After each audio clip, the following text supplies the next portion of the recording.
समय का सदुपयोग। समय का सदुपयोग जो करता है उसी व्यक्ति को समय के साथ अच्छे परिणाम मिलते हैं। ऐसा ही हुआ जब सोनू और वानी के एनुअल एग्जाम्स आने वाले थे। अरे, अब तक पढ़ रही हो? चलो खाना खाते हैं। बस थोड़ा सा प्रोजेक्ट बचा है, नहीं किया तो टीचर डांटेंगी। और अगले वीक से एग्जाम्स भी तो शुरू हो रहे हैं। वानी बहुत ही मेहनती और समय का सदुपयोग करने वाली बच्ची थी, जबकि उसका भाई सोनू बहुत ही लापरवाह और शैतान बच्चा था।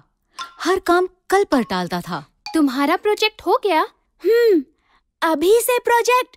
वो तो 6th पीरियड में देना है। अभी भी 2 पीरियड बचे हैं। मैं झट से कर लूँगा। अब जल्दी आओ, भूख लगी है और खेलना भी है। अरे सुनो, रुको, नहीं करोगे तो टीचर डांटेंगी। सोनू और वानी के मम्मी पापा हमेशा सोनू को वानी का उदाहरण देकर समझाते थे। देखो सोनू बेटा, अब तुम बड़े हो गए हो। खेल के साथ साथ तुम्हें अपनी पढ़ाई पर भी ध्यान देना चाहिए। हाँ मम्मी, कल से पक्का। सोनू, समय का सदुपयोग करना अपनी बहन से सीखो। देखो, समय से पढ़ती है, समय से खेलती है, आज का काम कल पर कभी नहीं टालती। आप देखना, मैं भी कल से पक्का ऐसा ही करूँगा। अभी जाऊँ खेलने, प्लीज। सोनू की लापरवाही दिन पर दिन बढ़ती ही जा रही थी और आखिरकार एग्जाम्स के दिन भी नजदीक आ ही गए। सोनू वानी की परीक्षा में अब केवल 2 दिन बाकी थे। बच्चों, अगले सोमवार से तो तुम दोनों की परीक्षाएं शुरू हो रही है ना? खूब मन लगाकर पढ़ो और अच्छे से परीक्षा दो। सोनू, मुझे तुम्हारी बहुत चिंता हो रही है बेटा। तुम हमेशा आज का काम कल पर टाल देते हो। पढ़ाई कल पर नहीं टालना। वानी की तरह सभी पाठ समय से पढ़ लेना, ठीक है? अरे पापा, परीक्षा में अभी पूरे 2 दिन बाकी है। मैं झट से पढ़ लूँगा सब कुछ। अभी तो मैं खेलने जा रहा हूँ। जब तक खेलूंगा नहीं, तब तक पढ़ाई भी समझ नहीं आएगी।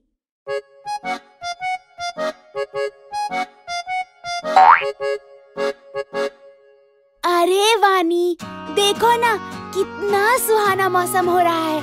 आओ ना, थोड़ी देर खेल लेते हैं। पढ़ाई तो बाद में भी कर सकते हैं, झट से सब हो जाएगा।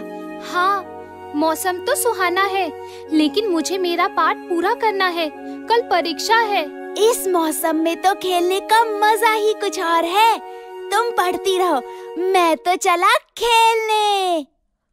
कुछ देर बाद वानी ने देखा कि सुहाना मौसम धीरे धीरे आंधी तूफान का रूप ले रहा है और काले बादल घुमड़ रहे हैं, मानो बारिश कभी भी हो सकती है।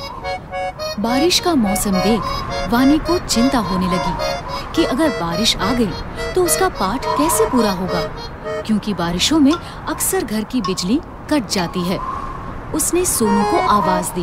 सोनू, सोनू सुनो, मौसम देख के लगता है बारिश होने वाली है।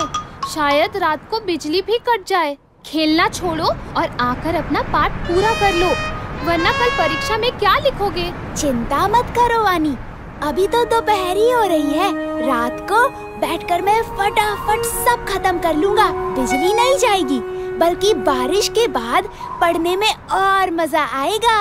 अच्छा, मैं जाता हूँ, मेरी बैटिंग आ गई। सोनू देर शाम तक खेलता ही रहा, लेकिन उसकी चिंता तब बढ़ी जब अचानक से बारिश शुरू हो गई। सोनू बुरी तरह घबरा गया और घर लौटा, जहाँ आकर उसने देखा घर पर ही नहीं बल्कि पूरे गांव में बिजली नहीं है। ये देखकर सोनू जोर जोर से रोने लगा।